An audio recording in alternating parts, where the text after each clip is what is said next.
I know, not read. So I give you 5 minutes.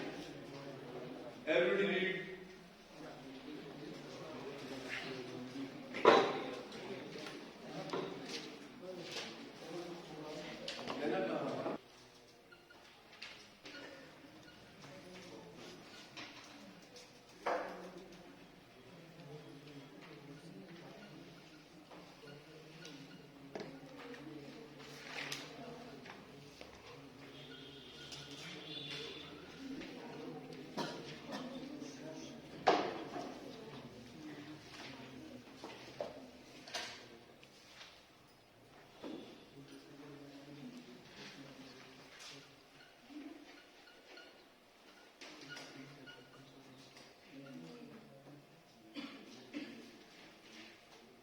Demerit होता है, डिसमेरिट होता है? Demerit.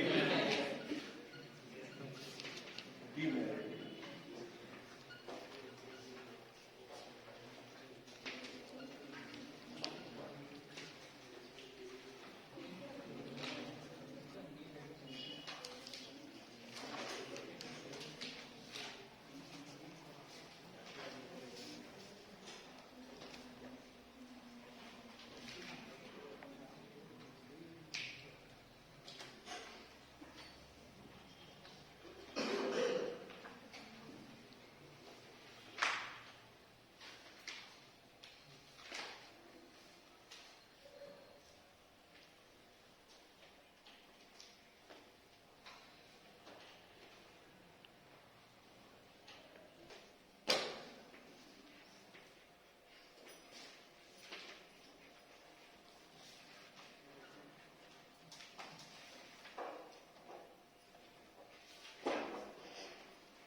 is a 4-topic calculation for preparing consolidated balance sheet. इसमें हमें बहुत सारे स्टेप्स क्लियर करने होंगे, है ना, due to prepare consolidated balance sheet, है ना। तो बहुत सारे वर्किंग नोट्स क्लियर करने होंगे, then you have prepare the final stage आएगा consolidated balance sheet. And is the first topic concept of holding company. I hope आप सभी ने पढ़ लिया होगा कि क्या होता है होल्डिंग कंपनी। Anybody explain? आप इसको बताना चाहेगा what do you mean holding company? Please and rise करिए भाई। पढ़ा नहीं है अभी भी हमने कहा था पढ़ लो एक बार।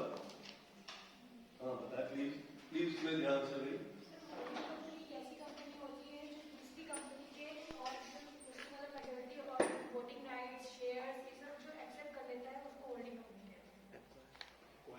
यानी means you mean say that such type of company hold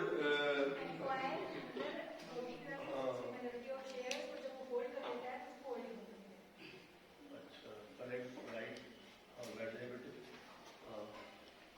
So holding companies are the companies which have one or more subsidiary companies and they do exercise control over subsidiary companies such as controlling the composition of board of directors. Okay right good. देखिए ये जो इन्होंने दो लोगों ने बताया बिल्कुल सही बताया एकदम कि होल्डिंग कंपनी की जो एक्टिविटी है वो उसको डिफाइन कर किया और due to activity concept clear हो रहा है कि व्हाट इज होल्डिंग कंपनी, है ना। तो जैसे एक ए कंपनी है और एक बी है, तो यहां पर ए को हम होल्डिंग कब कहेंगे? जब वो बी की मेजॉरिटी ऑफ शेयर्स को होल्ड एक्वायर करते, एक्वायर करते, है ना। तो ये होल्डिंग हो जाएगी और ये क्या हो जाएगी? ये हो जाएगी राइट रॉन्ग? क्यों भाई ऐसे ही है ना। बी क्या हो जाएगी? Clear? is the first statement right now related to concept of holding company. Holding company is one. Holding company is one which acquire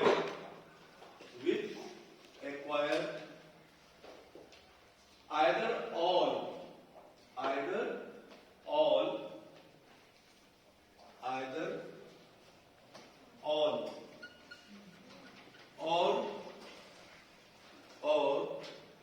majority,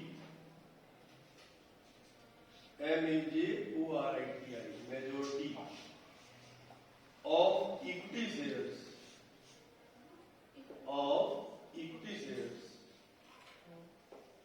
in one or more companies in one, अभी तो हमने यहाँ one की बात की, केवल B की बात की, यहाँ पर मोर भी हो सकती थी, सी डी, है ना? क्यों भाई आपने जो लिखा था ये वन या मोर companies, clear? So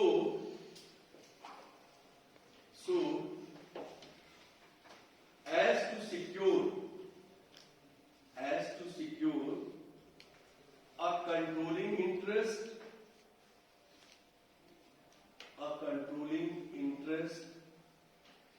in such companies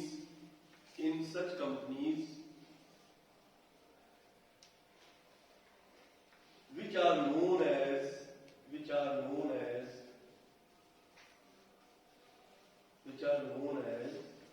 subsidiary company.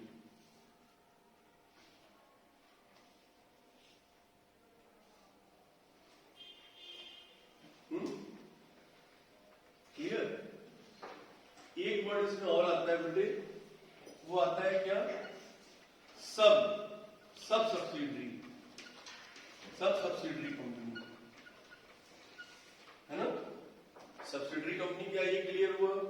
Holding company क्या हुआ, ये कॉन्सेप्ट क्लियर हुआ? फिर एक कॉन्सेप्ट और आता है क्या? सब्सिडरी। ये क्या होती है सर?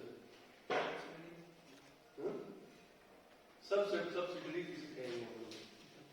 तो नेक्स्ट स्टेटमेंट लिखिए related to subsidiary. Subsidiary company में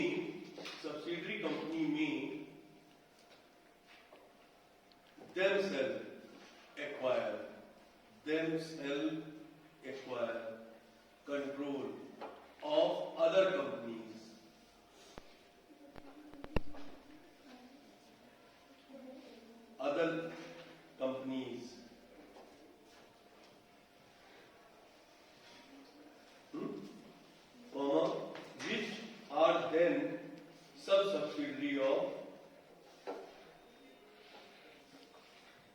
Which are then sub-subsidiary of principal holding company. Principal holding company.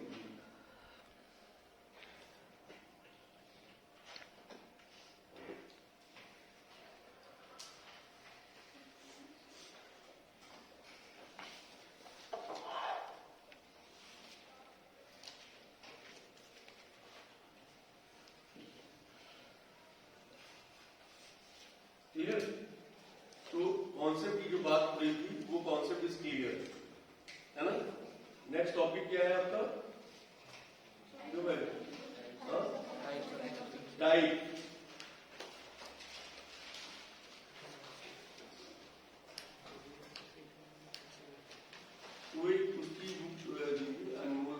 Subsidiary company, तो उसमें बताया गया टू टाइप डिफाइन की जा रही है, एक होली और एक पार्टी, है ना? एवरीबॉडी राइट डाउन, एक फ्लो चार्ट बना करके बता दीजिए। कंपनी टू टाइप, पहला होली और दूसरा party. First Holi and second party.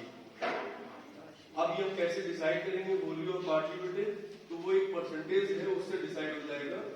तो आपको होली में राइट डाउन करना है, एंड के लिए लिख लीजिए सिंपल सा 100%, है ना? 100% shares with voting rights are owned by 100% shares with voting rights are owned, OWNED, owned by the holding company. By the holding company. Clear? Any doubt anybody? हाँ, समझ में आ रहा है ना बेटे? तो अगर ये चीज एग्जाम्पल से समझा दी जाए तो और बेहतर समझ में आ जाएगी, है ना? तो आइए लिखने से बेहतर सुनिए ध्यान से एग्जाम्पल क्या है। एग्जाम्पल ये दिया हुआ है कि x limited issues, x limited, या आप लिख लीजिए ज्यादा बेहतर है, लिखिए x limited issues,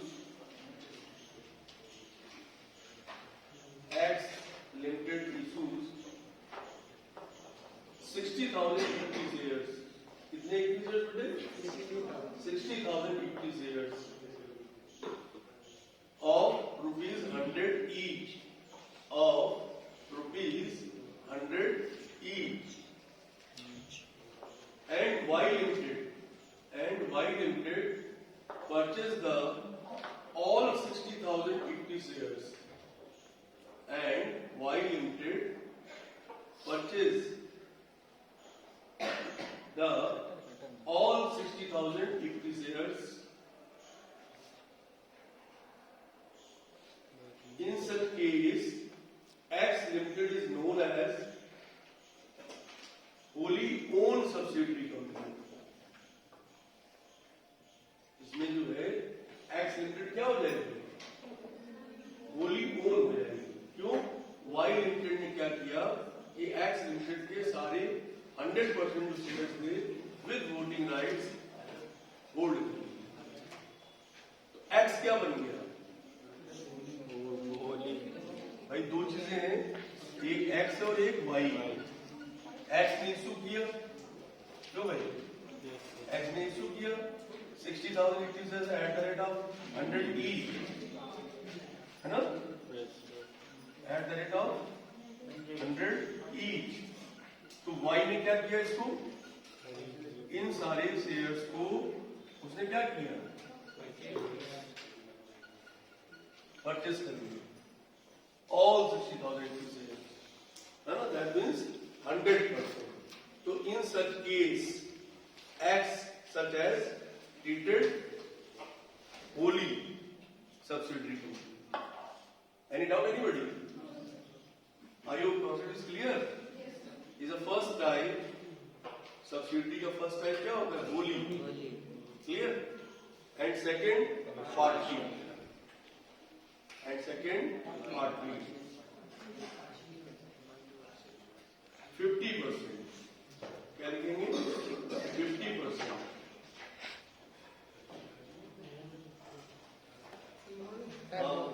one more than, लिख दीजिए more than 50%, more than 50% and less than 100%, दोनों ही बातें लिख लीजिए, more than 50% or less than 100%, with voting rights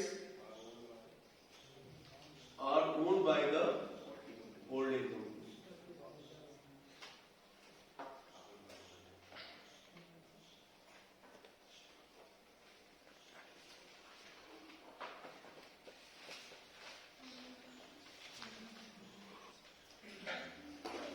अब देखिए इसमें एक थोड़ा सा पॉइंट आपको नोटिस करने वाला है बेटे। जब हम पार्टली की बात करेंगे तो concept is clear, less than more than 50 and less than 100, हाँ? तो ये तो क्लियर हो गया, दैट मीन्स पार्टली। क्यों भाई? है ना? अगर एग्जाम में एक ऑब्जेक्टिव क्वेश्चन आ जाए, एक partly subsidiary company known as, और नीचे लिख दिया जाए 50%, मोर देन 50%, है, बी में लिख दिया लेस देन 100%, और सी में हो जाए बोथ ए एंड बी, है, और डी में हो जाए नन ऑफ दीज, तो जनाब किसे टिक करेंगे? आप बताइए भाई, जिससे पूछे वही बताएगा।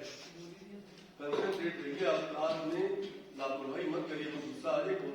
क्यों? वाई? तो पहले क्या तुमने आंसर वेट करते बेटे नोटिंग पॉइंट की, सर इसमें नोट करने वाला क्या पॉइंट है? पार्टली का कॉन्सेप्ट तो क्लियर हो गया, लेकिन एक क्वेश्चन ऑब्जेक्टिव में कुछ घुमा ध्यान रखना होगा आपको, तो उसके लिए आप नोट लिखना पड़ेगा, एन नोट की नोट, है ना, नोट बड़े काम की चीज होती है। लिखिए in partly own subsidiary company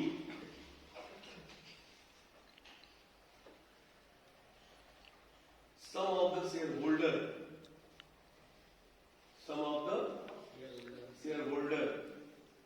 do not sell, some of the shareholder do not sell their shares to the holding company.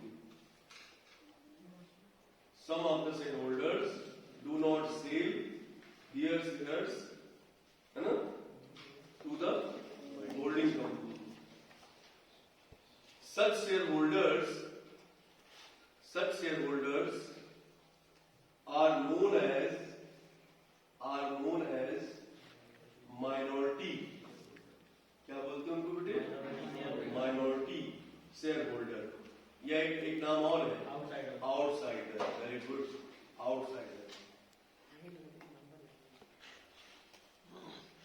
जब कोई स्टूडेंट बोलता है तो मुझे बहुत अच्छा लगता है कि मुझे लगा कि उसने पढ़ लिया। और देखिए क्वेश्चन में क्या बनेगा बताइए, सोचिए, दिमाग में जोड़ डालिए कि क्या कभी पार्टली में इन ओन, मतलब पार्टली ओन कंपनी जो होगी हमारी, उसमें क्या मतलब सब shareholder do not sell to the holding company their share, उसमें नीचे आंसर आ जाएगा यस, नो, या बोथ ए एंड बी, या नन ऑफ दीज। तो किसे टिक करोगे? यस को टिक करोगे। First is clear, second is clear, and third merged और डीमैरिड। देखिए is a very important topic. क्यों भाई? I hope this is very important topic. अगर हम किसी के बारे में उसकी अच्छाई और बुराई जान लें, I hope concept is very clear and well known about this person. Am I right, wrong? Yes, sir. तो अब आपको होल्डिंग और सब्सिडी की अच्छाई और बुराई जाननी है, समय आ गया। And what type of subsidiary company? And define the sub-subsidiary company.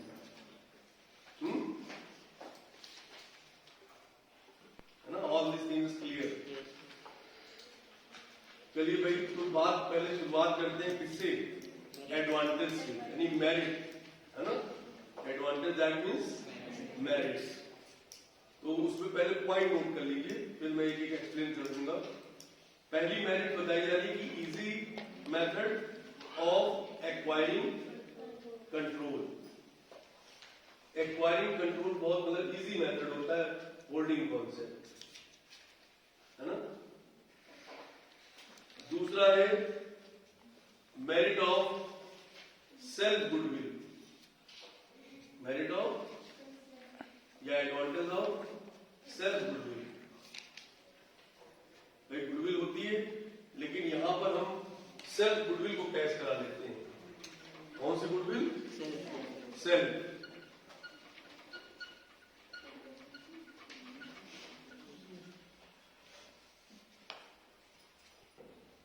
है ना? हम लोग क्या करते हैं? बिजनेस करते हैं, है ना? बिजनेस में क्या करते हैं? बिलीव करते हैं, है ना? क्यों भाई?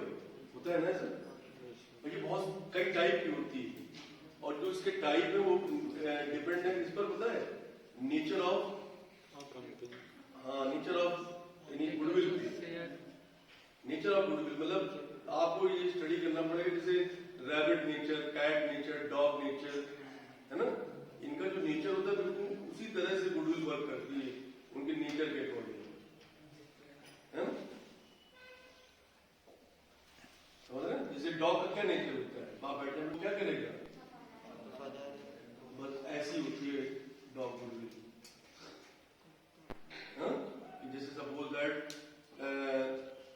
एक फैमिली में एक पेरेंट्स, है ना, उसका एक बेटा, और उस पेरेंट्स की मतलब उसके फादर की दुकान है, क्लॉथ की, अब वो अगर एक्सपायर हो जाए सपोज दैट और उनकी मार्केट में गुडविल हो तो वही परफॉर्मेंस रहेगी उनके मरने के बाद भी उनसे जीवन रहने पर भी। क्यों?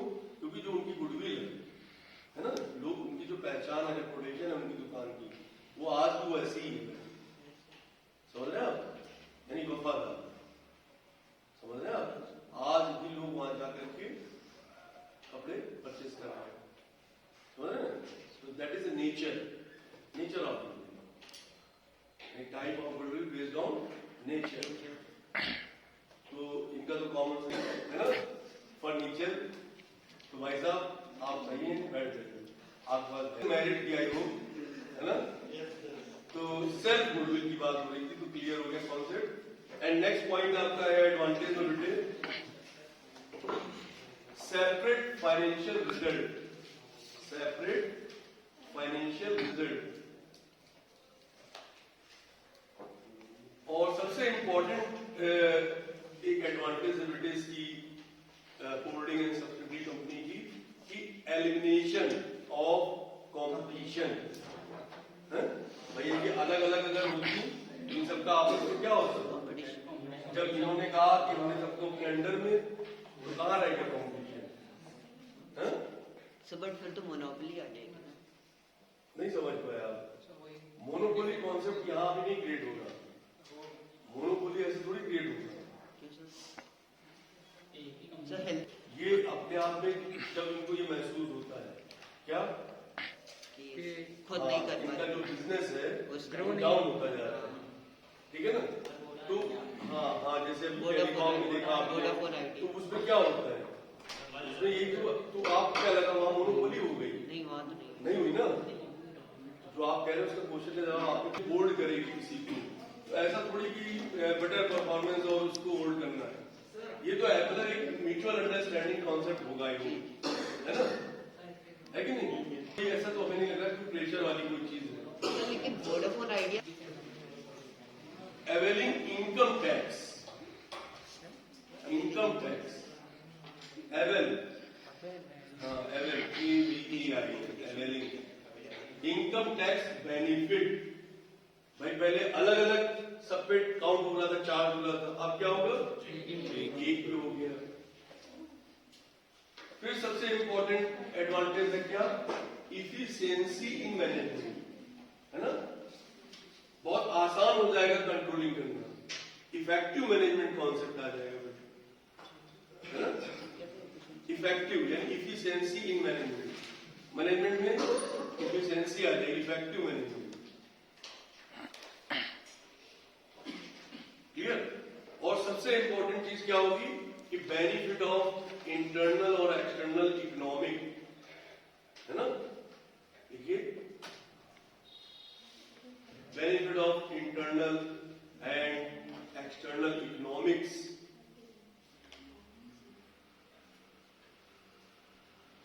है ना? वहां जब इकोनॉमिक्स की बात करते हैं तो वहां क्या होगा? फाइनेंशियल रिसोर्सेज की बात करेंगे, है ना?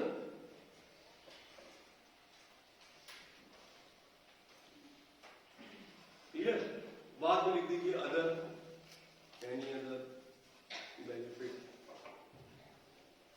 जैसे उन्होंने बताया कि smooth supply of raw material, assured market, pooling of reserve, है ना, whenever needed, suppose that, and increasing in goodwill and credit worthiness of the whole company.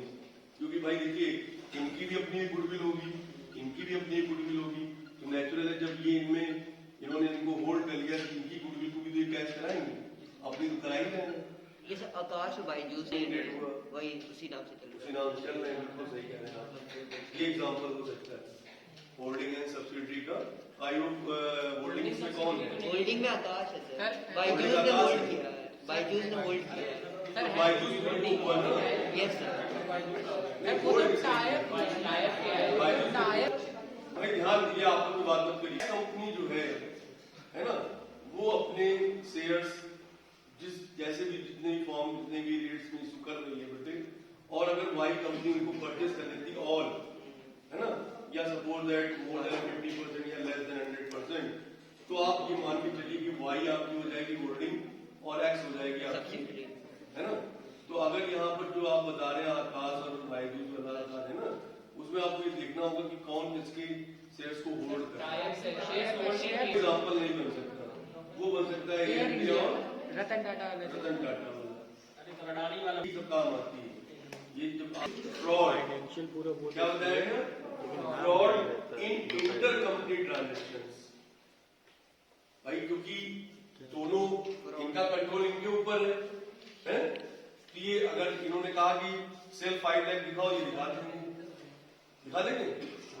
है ना। ये कहेंगे कि नहीं इनकम को रिड्यूस करो, ये रिड्यूस कर देंगे नहीं करना। तो इंटर जो होगा फ्रॉड इंटर कंपनी है ना,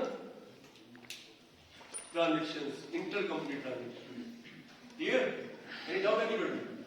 next point, fear of operation. एक वर्ड है OPPERESSION।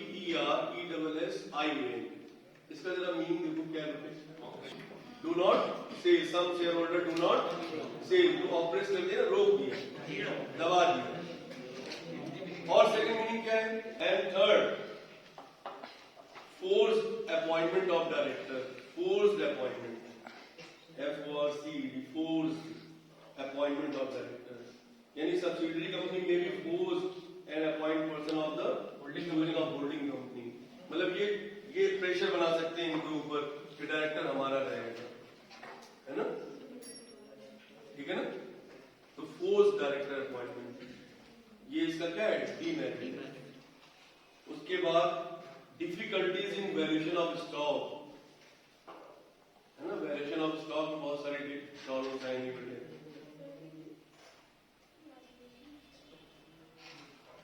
क्योंकि huge quantity of inter company goods, है ना, huge quantity of inter company goods.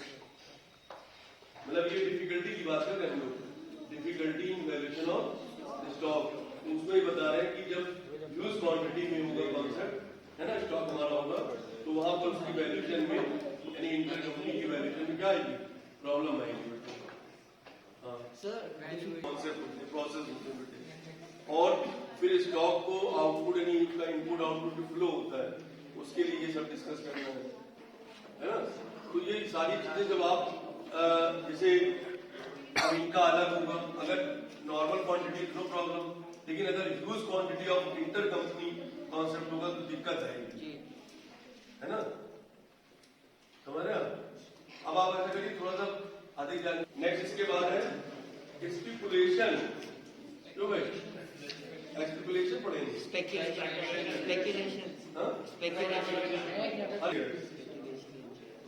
यानी बाई मैनिपुलेशन ऑफ अकाउंट। ये कैसे होगा? जो मैंने लिखाया वो कैसे होगा? What type of activity? By manipulation of account.